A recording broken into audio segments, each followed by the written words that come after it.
So it's all yours. Take it away. Okay, I will share my screen. Give me just a moment to do that. Okay. Everybody can see that first slide? Yes. Okay, Yeah. great, great. All right. Well, I think in this case, I may be preaching to the choir a little bit with what I'm going to talk about tonight, especially some of this first part, but I really want to put sedges in context, and especially native sedges, as foundations for our gardens, as fillers for our gardens, which are important and is an important role, but also flourishes. And I will talk a little bit more about that too. Um, what I also want to do is, um, let me get my, sorry, let me get a couple of things arranged here on the screen. Okay, great. And sorry, y'all. There we go. Okay.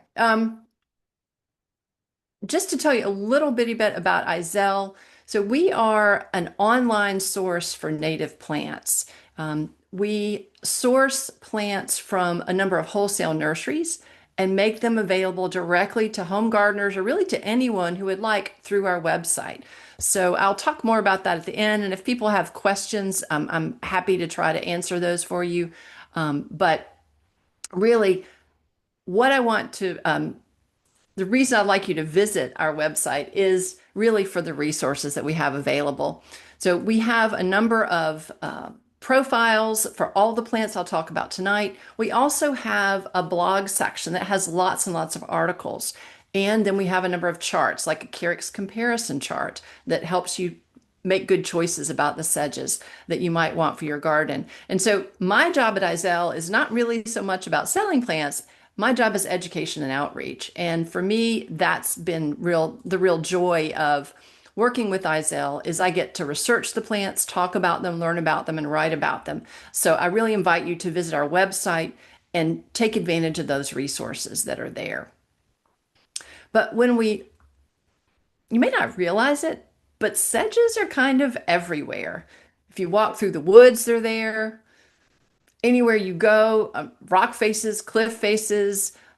If you start looking, you will see sedges in all kinds of places. They're up on the mountaintop, they're growing in streams, they're in the backwaters and swamps. They're increasingly seen in public gardens too. Places like the Chicago Botanic Garden or the North Carolina Arboretum there on the right. And they're getting used in applications that are non-traditional. This is a park in Raleigh, North Carolina, where they've used this almost like a ground cover. So some really innovative ways to look at and to use sedges. So they're increasingly popular, especially in these public spaces. So what's a sedge? Let's start there and say it's a grass-like plant that's in a different family than grasses. So the common name is sedge, but when we use that term, we're usually talking about plants in the genus Carex or Carex, depending on where you learned botanical names. As a group, they're kind of like a multi-tool. There's really one for every landscape situation, and they're particularly helpful for shady conditions. And sedges really are having a moment. It started a while back, but I love this. This article was by Adrian Higgins in the Post when he was still with the Post in July 2017. And back then, he talked about using sedge as mulch and the ways we might look at them. And I love this first line. He said they may be the dullest looking perennials in the landscape, but they're also the hottest. And followed closely by that, Mount Cuba Center was doing a series of Carex trials. So they looked at 70 native species and cultivars and evaluated those over a 3 year period, or actually, I guess 4 years total. They wound up doing an extra year, but they had some top performers. If you all are familiar with Mount Cuba, they put out trial reports and are really helpful. And they're really looking at those plants, native species for the Mid-Atlantic. The report wasn't released until January of 23. It's wonderful. It's on that PDF that you was shared with you, and I'll also give you the URL for it at the end. But I definitely recommend that. But so sedges were really kind of hits an apex, if you will, of popularity. Really, that made them take off. But also, then the Chicago Botanic Garden is following up. They're doing a Carex trial that began in spring 2022 with native and introduced species and cultivars. And they're going to do 4 years as they do typically for perennials. So, Richard Hockey and his team are working on that. And they've got some really great and interesting sedges there. But then also in the popular literature, you're seeing more and more interest in sedges. In the March April issue of Horticulture magazine, they wrote about super sedges and how popular they were. And then this is where I got to know Brad McKee, who used to write for Landscape Architecture magazine or was editor there, but still writes for them. I talked with Brad and he interviewed a bunch of folks about the sedge insurgency, if you will, and wrote in Landscape Architecture magazine about what was happening with sedges and how exciting they were and what landscape architects are doing in lots of public spaces. So again, sedges are just gaining this popularity. Last year, an article I wrote came out in Horticulture magazine again, looking at sedge combinations. So we know sedges are really popular. How do you use them? How do you combine them together? So it really is the right time for sedges. And I think there are a number of reasons for that. One of those is just the interest in sustainable landscapes and what we know as green infrastructure. So using plants, soils, and natural systems to manage stormwater and create healthier environments. And I'll talk a little bit more about that.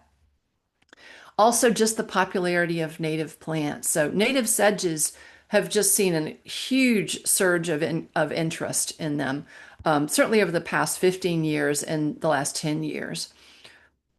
And then there also have been shifts in planting design and the way people think about using plants and their value in the landscape and how we can do them in non-traditional ways.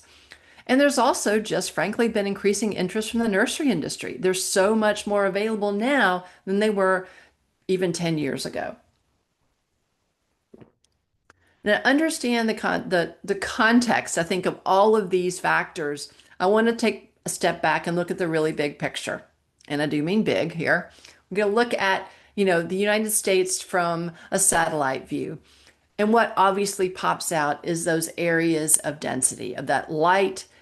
And what that is demonstrating is an estimated 83% of the US population lives in urban areas. We are an increasingly urban nation. And in fact, the world is becoming increasingly urban. By 2050, 89% of the US population and 68% of the world population is projected to live in urban areas. So, what we're doing is developing fairly densely. And that has some real advantages, and especially when it comes to scaling up. And, there are advantages to that scale of developing densely and conservation of resources, right? So, we're leaving some open spaces, but still, what is happening is that around 6,000 acres of open space are being converted to other uses each day. That's over 9 square miles. As we're expanding those urban and suburban areas, what's happening is we're losing some of the benefits and ecosystem services of that open space. So things like what's helping clean water and natural flood control. It's also wildlife habitat and biodiversity and recreational opportunities. So, that open space, there is a real cost to developing that. And to me, one of the most obvious places that the green part of those open spaces matters is when we think about how we manage and stormwater and what happens when we have rain events. This is an illustration that just showed, and you may not be able to read that, but what it really is illustrating, and let me get my laser pointer out here. On the left side here, what we see is when there's natural ground cover and you have a rain event, about half that water infiltrates down into the ground and only about 10% runs off. The rest is through evapotranspiration. But as we reduce the number of plants that are there by having more impervious surface all the way over to the right, where we have 75 to 100%, what you find is that evapotranspiration decreases. You get much less infiltration, only 15%, and well over half of that water runs off. And what it's doing is picking up all those pollutants that are on rooftops, that are on asphalt, on our roads, all of the pet waste and pesticides and herbicides that we spray on lawns. All of that goes into our waterways or has to be treated. But what this tells us is that plants offer real tangible benefits in managing stormwater.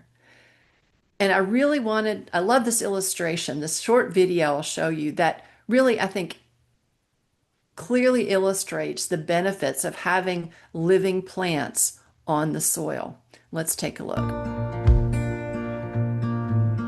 So when water is poured over bare ground, you can see how much sediment that picks up. Even when it's mulch, we put organic material on top, that certainly helps. But when you have living roots, it makes a tremendous difference in the amount of runoff and the amount of sediment that's in that runoff. So there's less pollution to be treated. It's cleaner, it's better for everyone.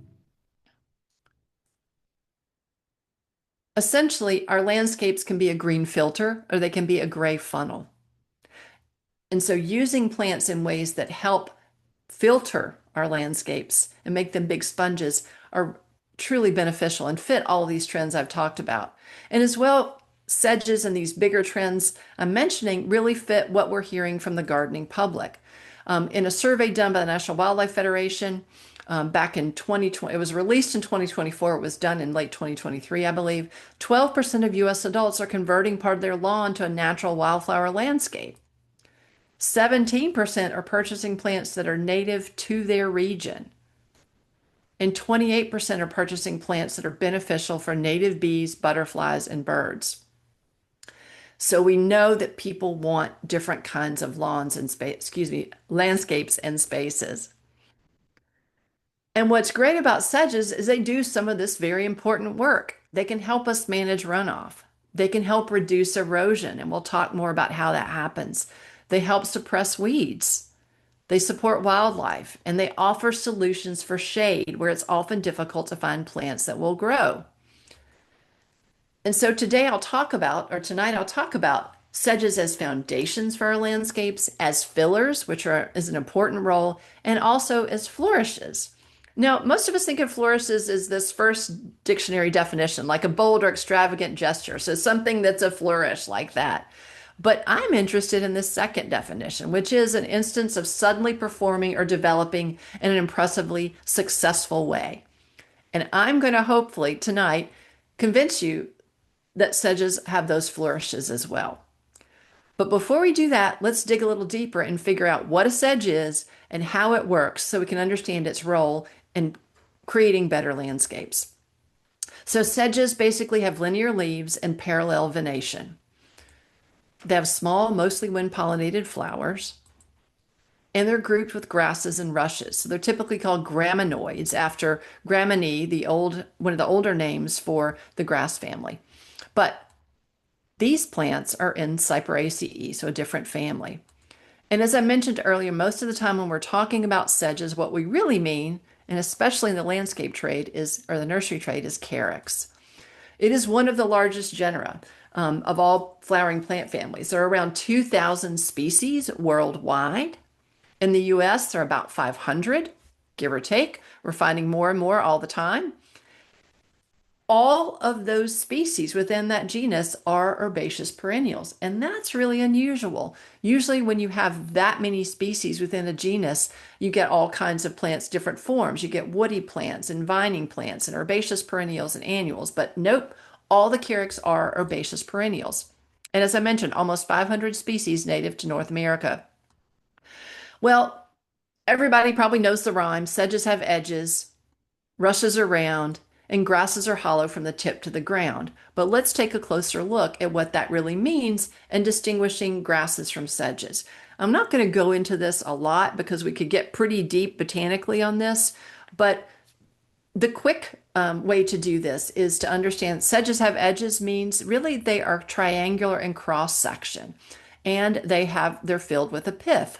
Rushes are round, also with a pith. Grasses, on the other hand, are hollow. There's no pith there. So that's where you see that cross-section sedges have edges. And I'll tell you, I had a really hard time figuring that out because I would feel a sedge. I'm like, I don't get it.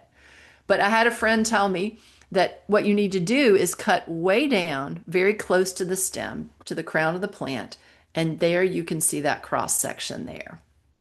So it takes sometimes cutting closer, but it is there if you know where to look. Really sharp scissors will help.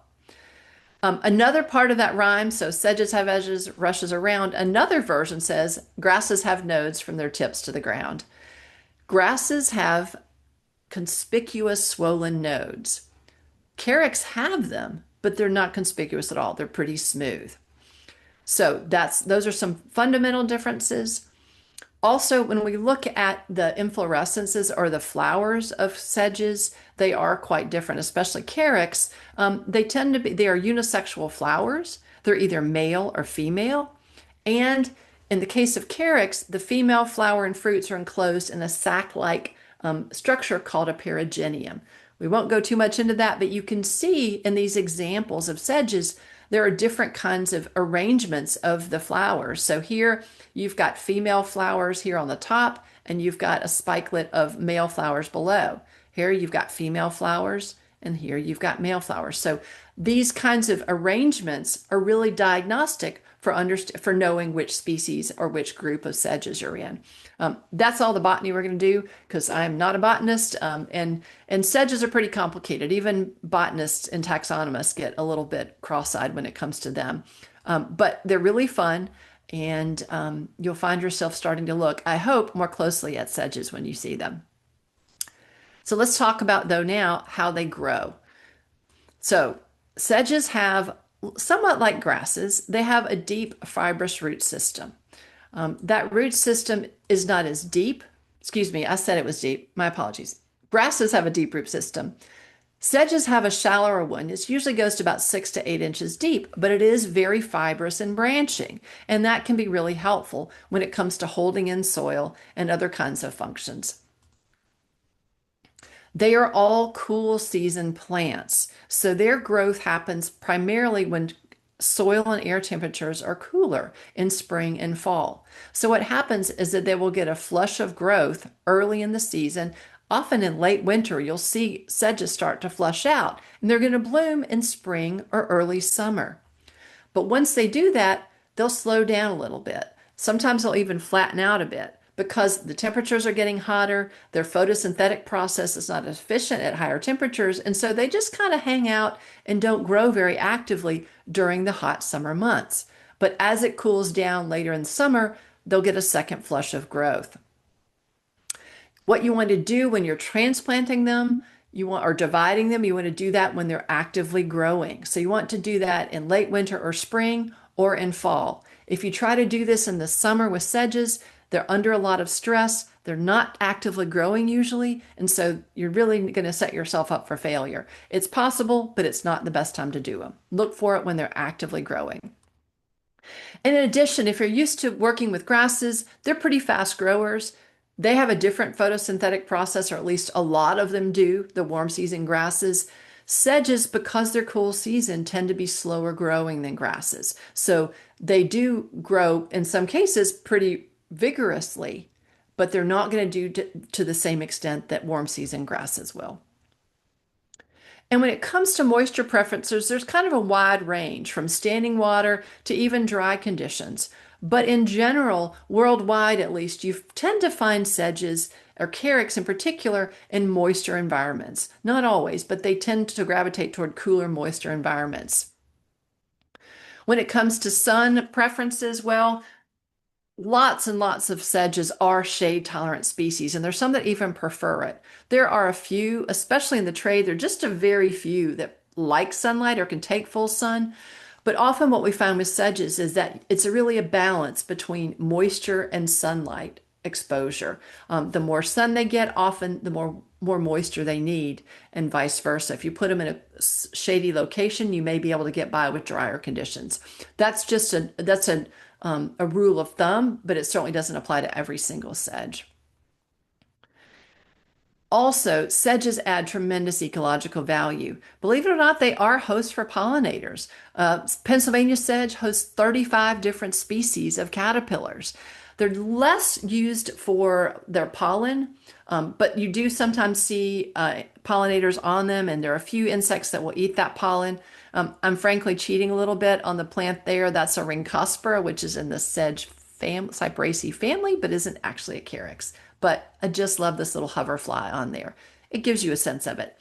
But sedges also provide nesting material and nesting sites for birds and small mammals. They provide food. They're nutlets that it's really a keen, but anyway, their nutlets are eaten by some birds and small mammals. And thankfully, deer tend to avoid them. What we sometimes see early in the spring with tender growth is they will get browsed a little bit, especially by rabbits. But what I find is that their browse, they often will flush back out, especially early in the spring. And sedges also have a pretty short to-do list. For many, there's no need for fertilization. They do like often, there's some species that like rich, fertile soils, but often they do well with very poor nutrient soil. So it really just depends on the species. As I noted earlier, there's really a sedge for almost any situation.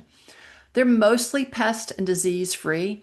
In the landscape, they don't tend to have a lot of problems. We find sometimes in plant production and nursery production, they do have some sensitivities, especially to things like fertilizer salts when they're grown in containers. But for the most part in the landscape, there are not a lot of big problems with them. You can cut them back if necessary. Because they're more slow growing, I don't tend to cut them back unless they really need it. If I feel like, gosh, this is so untidy, I can't stand it, I might mow them back. Or what I'll do also, if I start to see sort of, a lot of growth that's kind of tattered and brown, I'll even rake them out a little bit or just sort of hand rake them. But if you have a large area, it may be that mowing them back is the best way to handle that. I will note that evergreen species are slower to recover, so those I really try not to cut back unless I absolutely have to. And I'll note as I talk about the species which ones are evergreen or mostly evergreen. All right, so let's look at how we can use sedges in our landscapes. Now we have a sense of, how they work, what their role is in terms of doing that in the landscape, but I'm also going to talk about how we might use them. So let's find some solutions.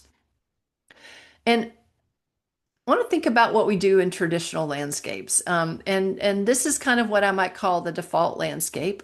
And thinking about what resources go into maintaining this. This is a brand new house that was a tear down, and they built this lovely home and put in turf grass and mulch and a few, evergreens. And thinking about what resources go into this and what we get out of this landscape, what ecological value is here. Is this landscape managing stormwater? Is it providing resources for wildlife? And is it a place that people want to be? Um, I wonder sometimes if we're yielding the floor to this default, where the default is pretty resource intense and has limited benefits. And in some cases, like this poor mulch volcano, is really impacting the health of the trees. Instead, let's look at this landscape approach, and this is pretty common. This is in my neighborhood where we've got turf and mulch and trees. And, you know, I think when we look at this landscape, it offers us some opportunities and some challenges. Some of those challenges are that, there are low spots that never dry out. And let me back up and show you too. I know for a fact that what happens is they get they get weeds on this mulch and they have to spray it. And so they're spraying that. They're having to deal with weeds. It's too steep to mow there really safely. It can be done, but they really have to use a weed eater. Also, there's a low area, and you can see when it rains, water collects. There's some areas that don't dry out. There's some real challenges with this spot. Like I said, low areas never dry out. When it's droughty, they have to deal with it. It's too steep to mow. They're washouts. So even with this traditional, fairly simple landscape, there's some challenges. I think there are also some opportunities. So I'm not knocking this landscape, but I'm saying I think it could do more. We could spend less time dealing with those weeds and use fewer herbicides. We could increase ecological function. We could provide host plants for caterpillars. We could provide support for other pollinators, shelter for birds. This is a place that could do so much more. And as much as I like a little Zen weeding, I don't want to do it all the time. So we could spend less time with weeds and mow less often. There really is a different way to approach our landscapes, and sedges are a big part of that. An alternative really is here to reduce the area of traditional lawn. Also, to swap mulch for more plants, because who of us wouldn't like more plants, right? and use native plants that provide a similar look or function but use fewer resources. What we can do is increase biodiversity and gain ecosystem services. So to realize all this, I'm going to focus on function and two of them. The first of those is covering the ground. We want to find something that's low growing and easy, something that will manage runoff so that when we have water flowing over the ground, we want to slow it down. We want to increase infiltration. And that's what those root systems of sedges will do for us. They will go down into the soil, they'll open up space, and when they die back over when they're dormant, they will add organic material and open up those channels. So we're going to increase infiltration, we're going to add organic matter to the soil, do all kinds of things to help improve that soil. We're also providing wildlife habitat, and we want to reduce that weed competition by planting densely. What we're doing here is creating a living mulch. And it might look like this in Mount Cuba.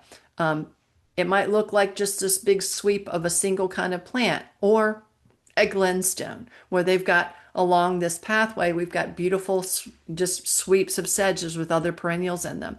Or it might look like this park I mentioned in Raleigh, North Carolina, where we've got sedges and other plants put in them. What we are looking at here in many cases is a base layer of a more complex planting that might include other ground level species. So you're planting into that taller species into that base layer, your foundation, if you will. You're building a plant community. And most of you are familiar, I'm sure, with Thomas Rainer and Claudia West's book, Planting in a Post-Wild World, where they talk about these layers of a designed plant community. And so you've got a structural layer that's creating those rooms and those spaces, defining those. A seasonal theme layer where you've got color and patterns that increase the legibility of a landscape and tell you it's intentional. These are sort of what we think of as design layers. And then you've got this ground cover layer that's much more functional, that's providing that stormwater management, slowing runoff, increasing infiltration, providing support for wildlife, and helping suppress weeds. So this layer is functional. This is where sedges do great work. I think of this bottom layer and I think of sedges as the backup singers of the plant world, if you will. You know, they're not the stars of the show, but what they're doing is helping tie everything together. They're supporting that melody, supporting those stars, if you will, but they're holding it together and really are the foundation of successful plantings.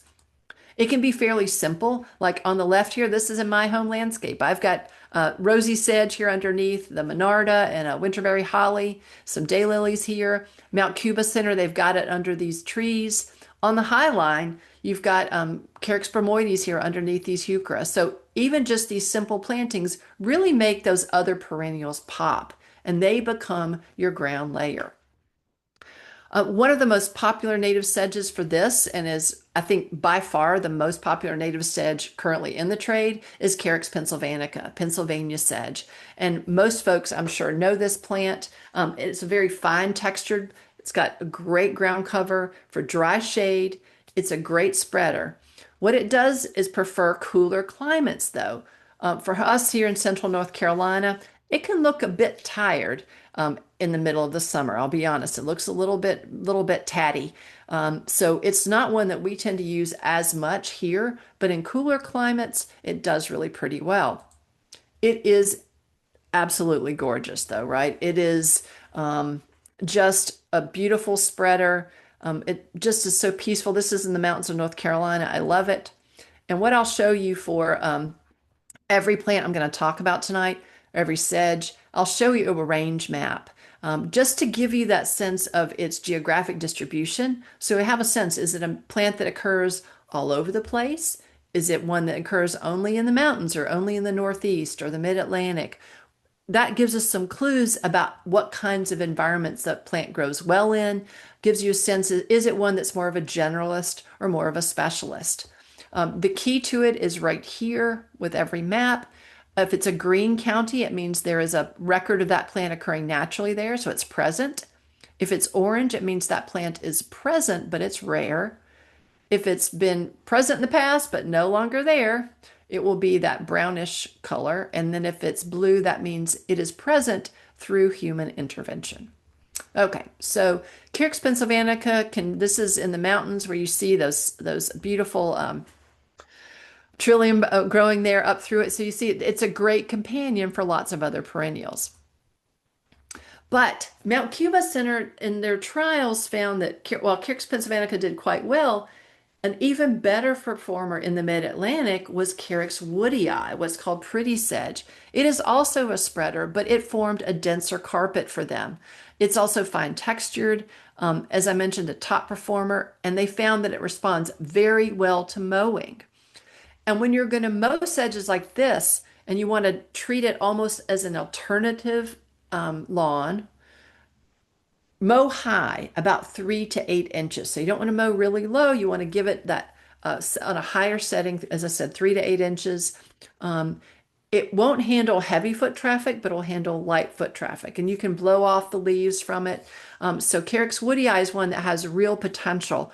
When the report came out, the nursery industry wasn't quite on top of it, and so we didn't have a lot of Carex woodii available, but that's being remedied over the last couple of seasons, and it is much more readily available now. It has a more limited distribution. You can see it's native to some areas that are in your region, but it seems to be performing quite well for folks. There are also a whole bunch of other, what I call similar sedges that are narrow, green, and in this case, clumping. Those first two I mentioned are spreaders, rhizomatous spreaders, but there are very few right now in the trade. Those are the only readily available spreaders. There are some similar sedges that are narrow, green, and clumping, and you can see here, I can't remember, I think this is Socialis or Scoparia, excuse me. But they give some of that look, and they don't spread rhizomatously, but they will reseed to some extent and give you some good coverage. I've got them arranged here from the driest to the wettest. And I will show you too. Here's, here's Carex rosea right there. It makes a nice ground cover there.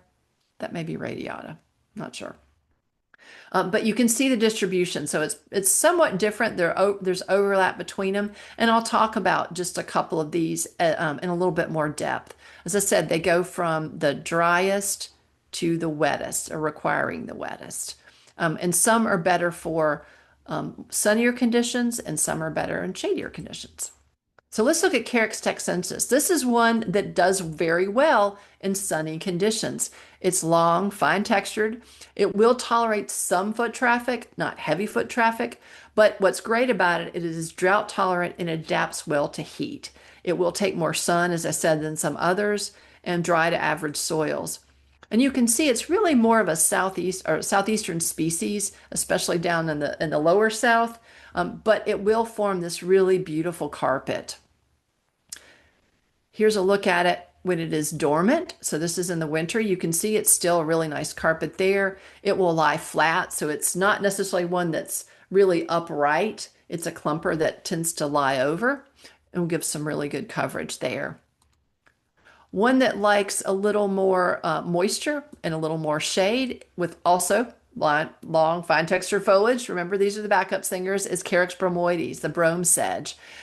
It adapts to average soils, even though you find it often in pretty wet conditions. It has that clumping habit, and it really is quite beautiful in larger masses. This is in a woodland area where it's just growing and spreading through reseeding, and it is quite lovely. You can see it has a pretty scattered distribution in the eastern half of the US, but you see a lot of it up in those cooler climates.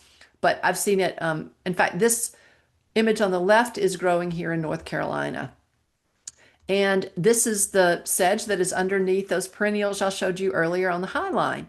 So it's just growing underneath, and it really makes these other perennials pop. So I think it's wonderful foundation that lets these other plants sing when they're ready to do so. Moving to one that's a little bit broader bladed, so a little bit coarser texture, but is a real workhorse of a sedge, is Carex blanda, the eastern woodland sedge.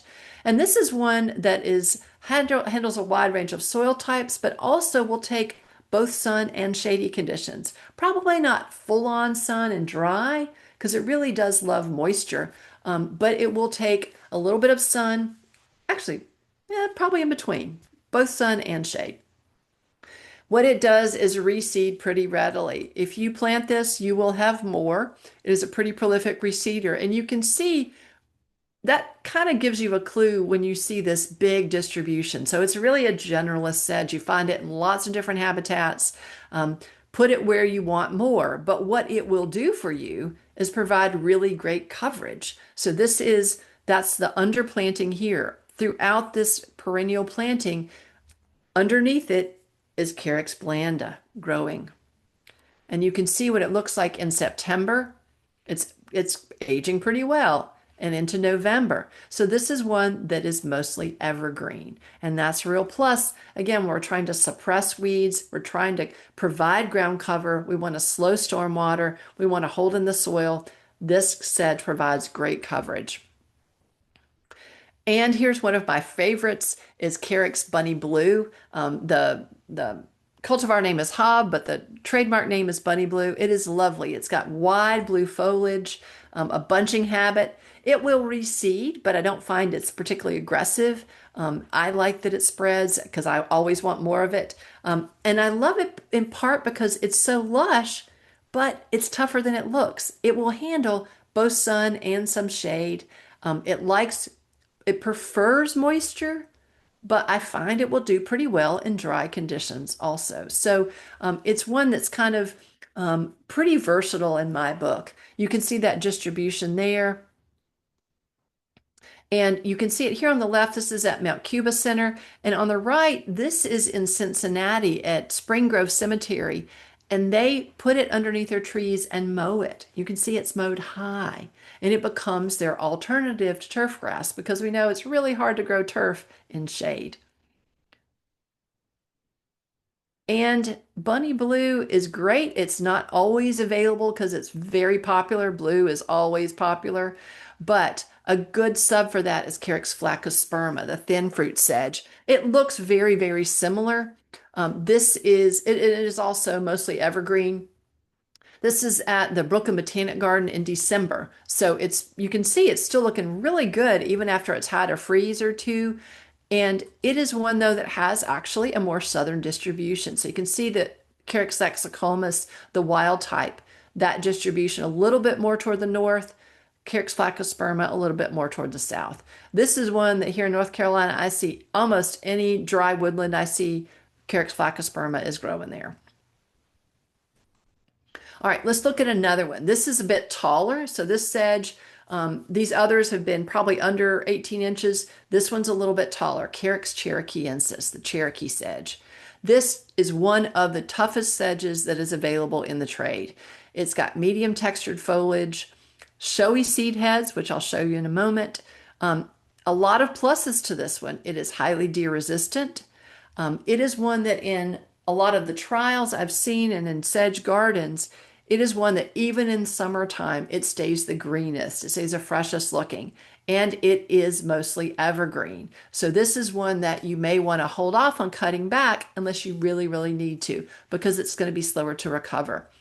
This is also one that handles both sunny and shady conditions. I found if you put it in full sun, it will tend to yellow out a little bit.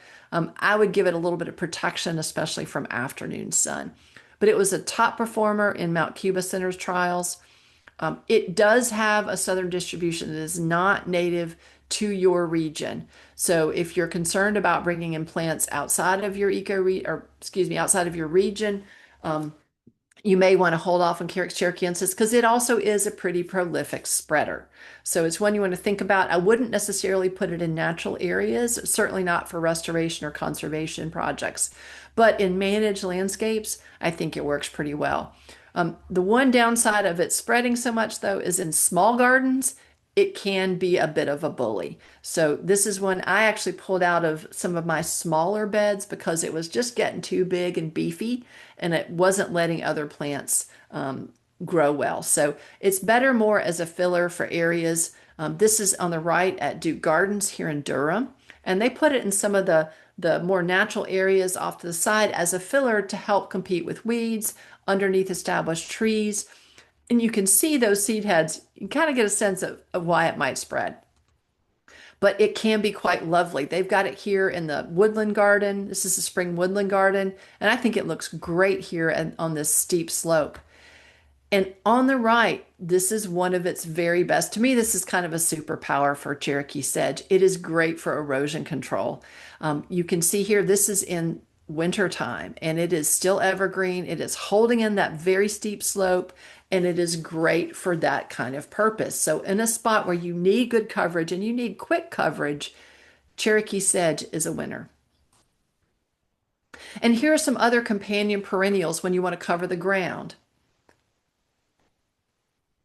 And these are on that PDF list that was sent out to you, but you also can do a screenshot if you like.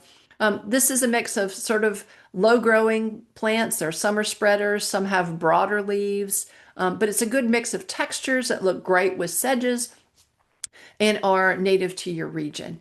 These are ones that I love growing and have grown most of these. I think I've grown almost all of these. So some really good companions for those. Okay, so we've talked about covering the ground.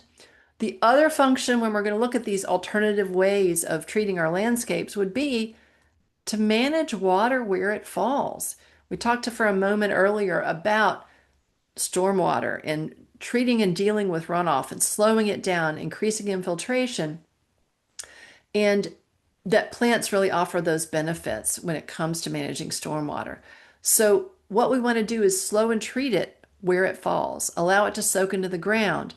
And you might do that, for example, by disconnecting your downspout. Now, I wouldn't do this unless you have a plan in place for treating that water. So please don't go now and disconnect your downspout. But when you have a plan, y'all have a great rainscapes program in the Montgomery County area. So there's some ways that you can do that with rain gardens or bioswales. But this is one of the ways that we can manage water, keep it on our properties, and treat it. And so, what we're looking for in doing that is plants that handle consistently wet conditions, but also plants that handle fluctuating water conditions, because we know there are areas that aren't always wet. If you think about a rain garden or a bioswale, or really what frankly is a drainage ditch, sometimes it's wet, but it also dries out. And engineered rain gardens are engineered to dry out quickly. So having plants that are just good for wet conditions is not really enough. We need plants that handle both in some cases. And so stormwater management can be really pretty attractive. This is a Glenstone where you see this is a storm drain that's capturing water from a catchment area, but it's surrounded by sedges and Pachyra aurea and all kinds of really beautiful perennials. It might just be slowing the water before it gets to this drain here.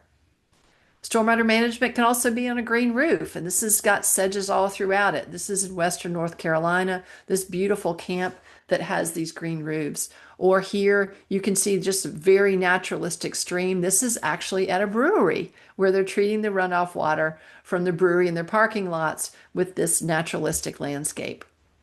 So what are some of the sedges that do well in these circumstances? Well, one of my favorites is Carex amphibula. This is the eastern narrowleaf sedge, and it is what I call a generalist.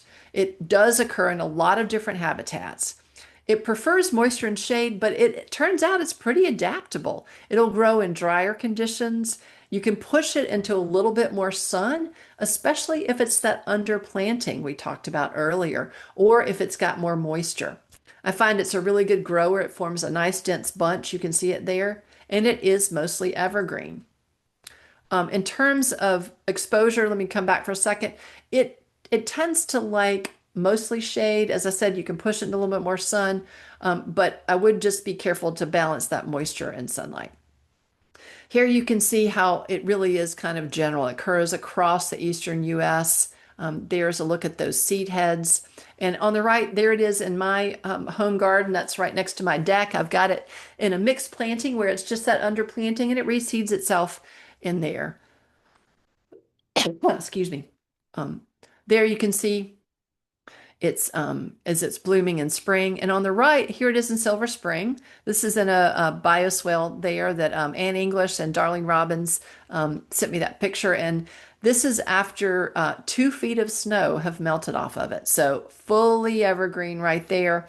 One caveat about Carex amphibula. It looks very similar to Carex blanda, and it also is a pretty vigorous spreader by seed. So if you put it in your landscape, be prepared to have more. So just be aware of that. It needs to be used in the right spot where it's okay to have more. So here it is in the bioswale, and it's a little hard to tell, but you'll see this kind of bluish green sedge. Well, guess what? That's our bunny blue again. So bunny blue sedge also handles both wet and dry conditions. You find it often in moisture soils, but as I mentioned earlier in the part about covering ground, it really handles both wet and dry. Carex cherokeensis is the same way. While it is native typically to moist or wet habitats, you often see it beside streams, it will handle drier conditions quite well. So these are both good plants for a rain garden or a bioswale. There are also a whole bunch of wetland sedges that, of course, adapt very well to that spot that's consistently wet or swampy or mucky. So there are a whole bunch that do really well to that, but they also handle, it turns out, a pretty wide range of habitats and soil textures. These sedges, for the most part, tend to be competitive. And by that I mean, again, you will have more if you plant them. And sometimes they just show up, even if you don't plant them. If you have the right conditions, you may find that these sedges are already present. A number of those that are native to your region, Carex grayi, Comosa, squarosa, there are a whole bunch of these kinds of sedges. And as I mentioned, a lot of them will just show up. This is Rails to Trails pathway in my community, and they never planted any of these sedges that are occurring in this drainage ditch. They just showed up on their own, and they're doing a great job. They're helping hold in this slope. They're filtering and slowing down that stormwater, so they're doing a great job even without being asked. Here are pictures of a few of them, and I'll talk about a couple in a little bit more depth. Carex vulpinoidea, fox sedge, Carex crenita, the fringe sedge. Carex grayi is one that I really love for its star-shaped seed heads. It's got broader foliage, and it adapts to both flooding and relatively dry periods. So again, good for a rain garden or a bioswale. And this is one that I find is a little more manageable. It's not as vigorous a spreader as some of the others. It's maybe one you might consider for smaller gardens. So some of these others I mentioned, and let me jump back to those real quick. Where were we? Right there. So most of the rest of these are ones that you probably are going to want to have where you've got room for them to spread. But Carex grayi is one that's a little more contained. It's also just a smaller sedge than some of the others, so it's a good one for smaller gardens. Here's the distribution. You can see it's a little bit scattered, but I love it because of those really interesting star-shaped seed heads. Carex stricta, the tussock sedge, is one of the most common in North America, or at least in eastern North America. So it's one that tolerates seasonal flooding. And what's interesting about this one is it will form these tussocks in wetter soils, but when it gets drier, it'll become a little bit more rhizomatous. So you find it in these marshes and bogs and wet meadows. And here's a picture of this bottom left. That's in where it's more of a tussock. So that's in a more of a wetland condition where it'll start to form these tussocks. And that's why it's tussock sedge. And can get kind of quite tall. But on the right, this is in drier conditions, it's going to be more rhizomatous and will spread out. And that's what you see here in this bioswale. This one is will get water in it, but it dries out pretty quickly. So it's more rhizomatous in those conditions. Another one of those wetland sedge I mentioned is Carex lorida, the shallow sedge. It, like a lot of these, prefers moist or wet sites, but it'll adapt to average soils also. This one will take sun to part shade. If you put it in wet conditions, you can definitely push it into more sunlight. This is one that's common in wet meadows or lakesides. It's good for a shoreline too. And it tends to occur on mostly acidic soils, but find that it grows in most sort of average garden soils. You can see there those really inflated, almost inflated seed heads. A lot of these wetland sedges are what we refer to as bladder sedges because that little sac, that perigenia I mentioned earlier, is often inflated and has air pockets in it. And what happens is when they get ripe and fall off, they drop into the water and they float downstream. So that's often how they will spread. So some of those are called bladder sedges, and you can see super just dense range of this plant, or sorry, a wide range, densely distributed across lots of different habitats. So with these kinds of sedges that I've mentioned and that are great for fluctuating water conditions and wet ones, let's look at some of those other perennials that are good companions for them. So for fluctuating water conditions, these are plants that handle that often, if you're familiar with wetland indicator status, they might be facultative plants or maybe facultative wetland plants that you often find in wetlands or find equally in upland habitats, but also wetland habitats. So a number of those. And then here are some perennials for wet areas, those that are consistently wet. There is some overlap with rain garden plants too for fluctuating. So, but these tend more toward facultative wetland or even obligate plants that you almost always find in wetlands. So these are ones that you find growing with a lot of these sedges that I've mentioned already. So let's return to one of those default landscapes. So when we think about the resources and the cost of this kind of default or traditional landscape, and you compare that to the options that you have and all the ecological functions that native sedges give us, I hope now maybe you'll think of them not only as foundations and fillers, but also as flourishes in the sense that they're performing in an impressively successful way. And if so, I'd say that while sedges may be the backup singers, I think they're stealing the show. And I hope that you're well on your way to becoming sedge heads like I am. So the resources that are available to you, I'll just mention a few. These are on that PDF that I sent out or that was sent out to you and I shared. As I mentioned, Mount Cuba Center's native Carex trials of 70 species and cultivars. You are all in the Mid-Atlantic region, so it absolutely fits. For those of us outside the region, there's a grain of salt that we kind of have to add or consider when we're looking at these, but it is helpful for many reasons, not the least of which it just lays out what those sedges are, some of the habits of them, whether they're spreaders or clumpers, lots of great information. And there is the URL for that report. Also, these are a number of authors that have written books, and so they're designers, plants people that really work well with that idea of a layered landscape, thinking about using sedges as that foundational layer, as a ground cover. And I highly recommend all these. The Encyclopedia of Grasses, even though it's grasses, there has a nice section on sedges. It also just gives you some context for those layers. And then applying that, Rick applies that with Doug Tallamy in The Living Landscape. But these other folks do a great job. This Easy Lawns from the Brooklyn Botanic Garden is an older publication, but I think it's still really useful for thinking about what might be an alternative that you might use instead of turfgrass. And then also, as I mentioned earlier, I hope you'll visit our website where there is a lot of information there. And just to fill in a little bit about what Izel is and what we do, on our website, you can order plants directly from growers.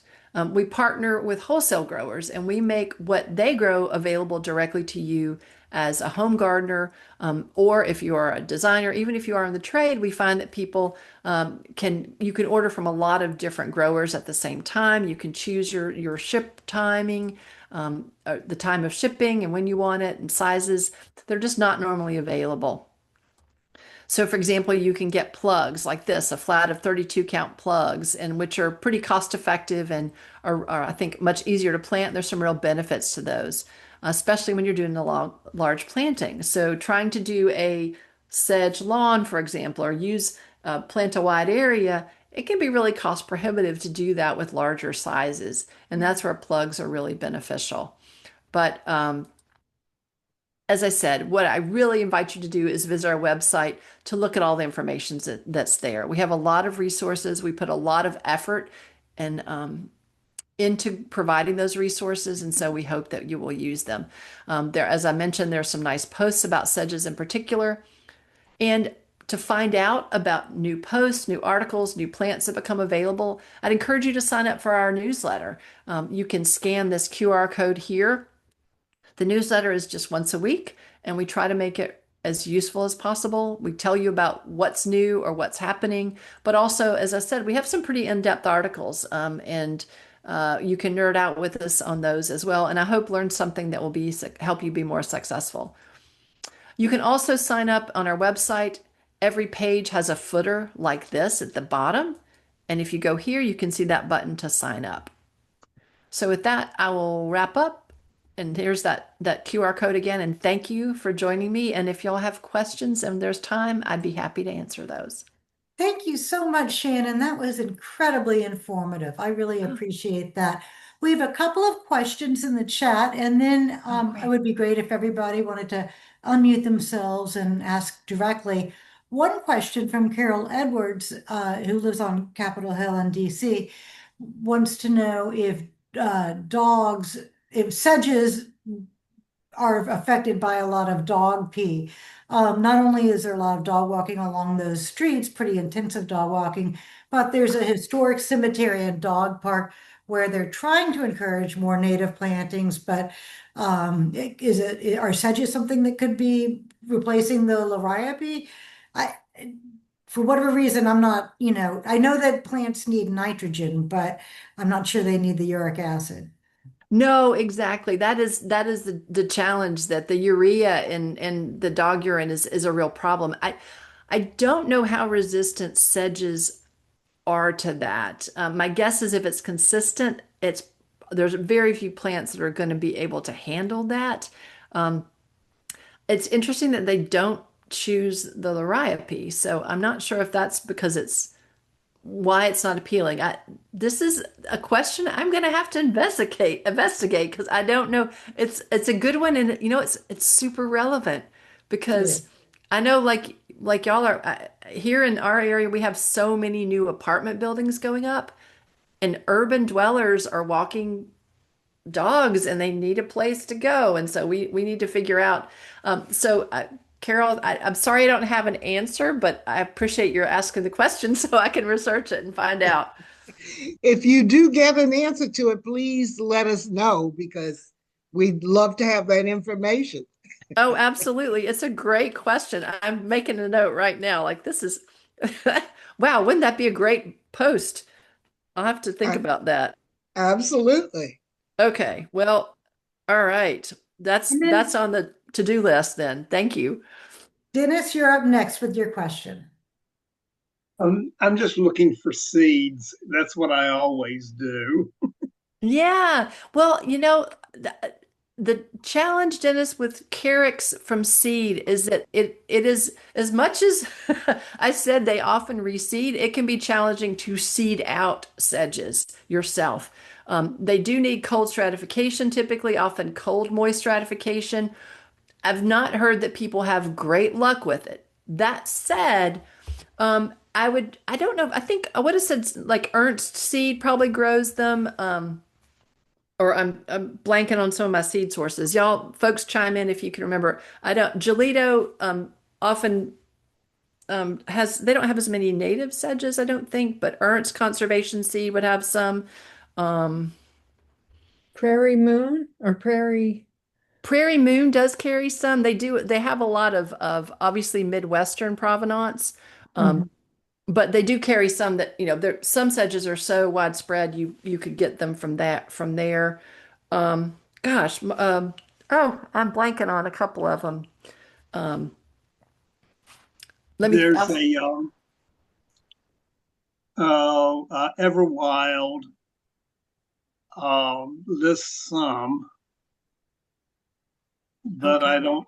But nothing that you mentioned tonight. That was part of what I did was while you were was going through the list and trying to find where I could find them. Um, I do a lot of business with GeoSeed, but they have no natives at all. Yeah, that's what it's Ernst, and there's another company I'm just blanking on at the moment, Dennis. I'll try to remember. I'll if I can remember. I'll ask some of our nursery friends too about good seed sources. Are you going to be at Mance? Yes, sir. I may ask you then. Okay, great. Please do. And then, Chris, you had another couple of questions. I don't know if you could unmute or if you'd rather that I ask them for you. Oh, no microphone. That's what I thought. So, um, Chris asked if there are any variegated leaf native sedges, and he grows the Asian ones because he likes the colorful leaves, evergold, and so forth. But the deer just eat them down to the nubs. Ooh. Yeah. Are there there So, I don't know variegated, of yeah. any variegated native sedges. That's the short answer. The deer do eat, and the rabbits often eat. I do have some of the Asian sedges, some of the Evercolor series that are really popular and are great growers, but they do eat them down. Now, what I find is I get a flush back if they eat them in the spring, but um, they're especially. I don't find that deer tend to browse the native sedges as much as they do the Asian ones, but that may be an overgeneralization. But I've had them browse the Asian ones. Well, first of all, I don't have deer, I have rabbits. And so they eat the Asian and not the native sedges. And I think the same may be the case with, maybe the same with deer. But tender new growth is pretty appealing.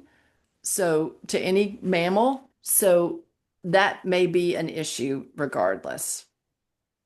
Okay, that's good to know. Um, Makes me rethink my sedge commitment, given how many deer think they Yeah, can live on my less than a third of an acre. right. Chris says that he has a sedge that appeared and is lovely and evergreen, maybe Blanda or Amphibola, but it produces many, many seedlings. Is it a thug and would it take over a garden? So far, he's found it easy to pull it out. Ah, if it's a small space, then it might. One of the ways that we can work with some of these sedges that are heavy reseeders is to plant them with other competitive plants, right? So to put them in there with something that is also a spreader or something that might overshadow them more. So get them underneath, or where you want them to be that under layer. But they can be pretty vigorous spreaders. For example, Carex blanda or Carex amphibola or Carex cherokeensis, I would not necessarily put them right next to a lawn. So if you have turf grass that you're trying to keep pristine turf grass, do not put one of these sedges next to it. That's not a good because the sedges are much more competitive. So some of it is matching the plant behavior if you can, but as much as I love these, they're appropriate where you want to have spreading to happen. Yeah, yeah. And they might be confined by some sort of curb or concrete area, but yeah. What is Exactly. your opinion on growing the colorful Asian sedges amongst the native sedges for a color pop within the sea of green of the native? Oh, well, I have some in my home landscape too. I mean, I love native plants and I tend to choose them whenever I can, but I'm also, I love a lot of introduced species as well. So, I would always try to have more natives than introduced species because I want to have that wildlife support and I feel more confident about my landscape doing that with a predominance of native species. But I think it's a great way to add that color because our native sedges are not as showy.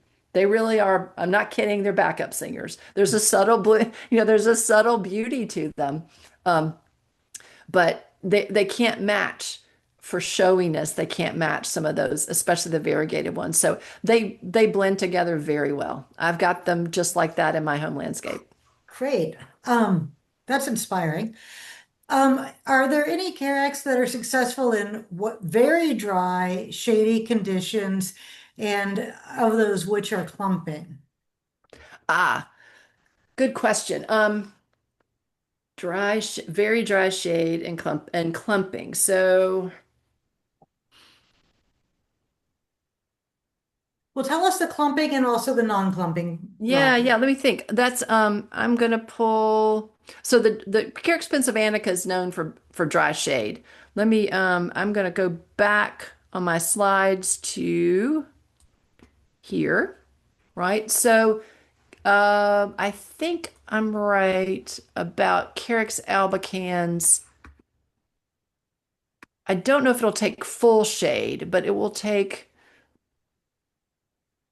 let's see, trying to, yeah, no, it'll take partial shade. It won't take full, I mean, not that many plants take dense shade, but it will take shady conditions. So Carex albicans would be a good one for dry shade that, and it is a clumper. Texensis needs sun, so that's not going to be a good one. I would say Carex rosea will take dry, dry-ish. How about that? Dry-ish shade. Some of what I will say here's the rub about sedges. I'm sure there's a sedge out there that will do exactly that, but whether or not it's commercially available is another question. And that's where we often run into the difficulty is they're just not as many. There's so many sedges that would be appropriate, but they're not available in the trade yet. But more and more are coming. And that's what these plant trials are really helpful for getting the nursery industry interested in growing more sedges. So knowing what you guys need is a real help. So I'm making notes of these things. Those are the two that at the moment come to mind. That's great information. Thank you so much. And thank you to all the people who put questions in the chat. Please Yeah. unmute yourself and ask your questions verbally if you have a microphone. I know some don't.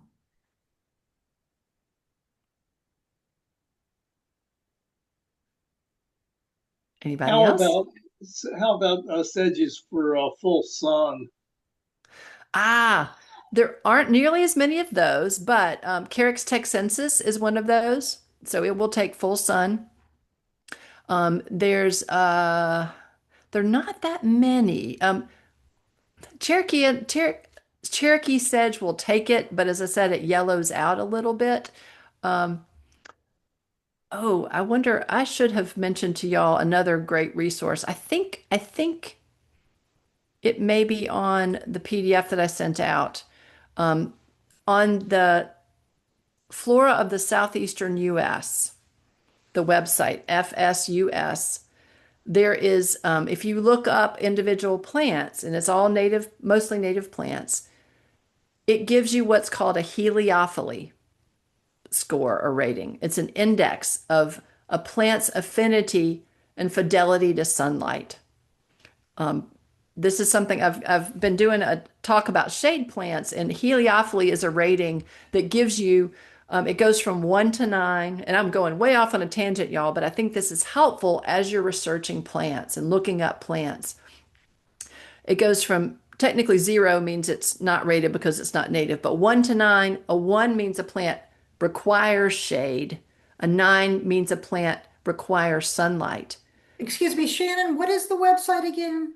Flora of the It's on the PDF. southeastern US, Okay. FSUS, and I might be able to Oh, pull that up. you You know did what? put it on the handout. I'm looking now. Oh, great, Yep. great. Thank you. What foresight. That's good. Um, yeah, so that heliophily index, y'all, is the greatest thing since sliced bread. It's helpful, and that gives you some sense of what that plant needs to be successful. So there's some plants that, they'll grow in shade, but they're never going to reproduce well. They're never going to thrive. The same might be for sunlight. There's some plants you can push into the sun, but they may not ever do well. They may not thrive. Oh, great. Thank you, Olivia. Yeah. And then Perfect. are there any clumping sedges that will take foot traffic? I know Carol has that question. Yeah, the not heavy foot traffic. Carex texensis, the Texas sedge, will take some foot traffic, but so you see this is an area that was underplanted with a ton of Carex texensis, the Texas sedge, and it will take light foot traffic. So, for example, they have landscape crews that would blow this off, but if you start walking over it, it will die back underneath that. So I don't know of any sedges that can handle true foot traffic, unfortunately. How about being aggressive with other, uh, surviving in in competition with other plants? I'm not quite following you, Dennis. Was that Well, meaning are they well, competitive or? I'm thinking about you. I have a drainage ditch Mhm. that goes right through the middle of my property, and it's a tax ditch. It only gets mowed once every 2 years. It's Right, like 6 feet deep with steep sides, and within 2 years, God knows what's growing in there.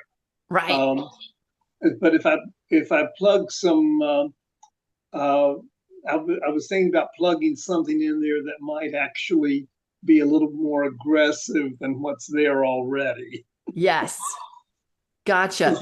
These wetland sedges would be great candidates for that. Well, they would do well at the bottom of the ditch, but the top of the ditch is incredibly dry. Okay, so a little bit drier up there. Um, and it's in shade or sun? Full sun. It Full is, full sun. But you could do a mix, right? You could. You yeah, really could. And I that wouldn't hurt think my feelings. um and if it's in full sun, you might consider putting some of the native grasses up there, like a switchgrass, if you can go taller. Um, so Oh, mowed every 2 years. Trust me, things get tall. NRCS has a practice for planting switchgrass as an alternative. So you might even be able to get some reimbursement on that one. that's a Um, great idea. Yeah, Chris, Chris has another question. You had shown that Texiensis and how in the winter it was yellowish and all. And you mentioned that they blow the leaves off of it. Will the right. fallen leaves smother the sedges? Do we need to rake or blow, or Ah, is it okay if we don't?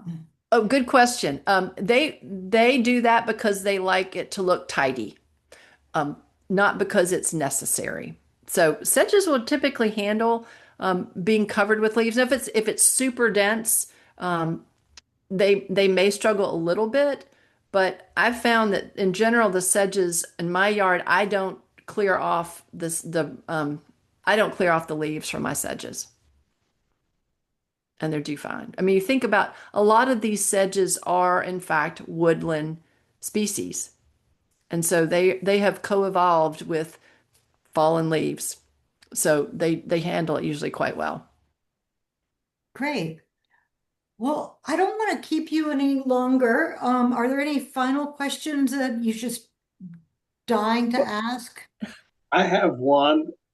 The I have about 7 acres of woodland, and I've never really paid attention, but I know there's several species of Carex there.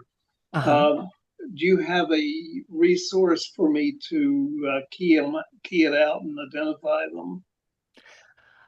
That's where, and yes, I would try that the flora of the southeastern U.S., Dennis. Okay. There is an app that you can put on your phone called the Flora Quest. Mm-hmm. And let me type that in and it's at that, you can download it or get more information at that same website. And it's great because it has keys that are not necessarily the old, well, not old, but they're the typical dichotomous keys. They have keys where you can make multiple selections. So Okay. it's much easier to handle. And that's what I would try. Alrighty. Thank you. You're welcome. And then Chris just wanted to know, he said there's a giant sedge that's evergreen in a local park. It's 3 feet tall, deep green and shiny. Mm. And it has a clumping behavior. He wants to know your identification, and then he's going to compare it with the app later, I'm sure. Oh goodness. Gosh, it is really difficult to ID sedges without an inflorescence. So Okay. I'm not even going to attempt that one. I'm so sorry. It sounds like I'm trying to remember the name of the giant sedge. Carolyn Mullet had it in her front garden, and I had taken lots of pictures of it. It was a native. It grew naturally over 3 feet. Oh, And, wow. and it splayed open really nicely, like it was a good filler. But Oh, yeah, goodness. you wouldn't want a ton of it.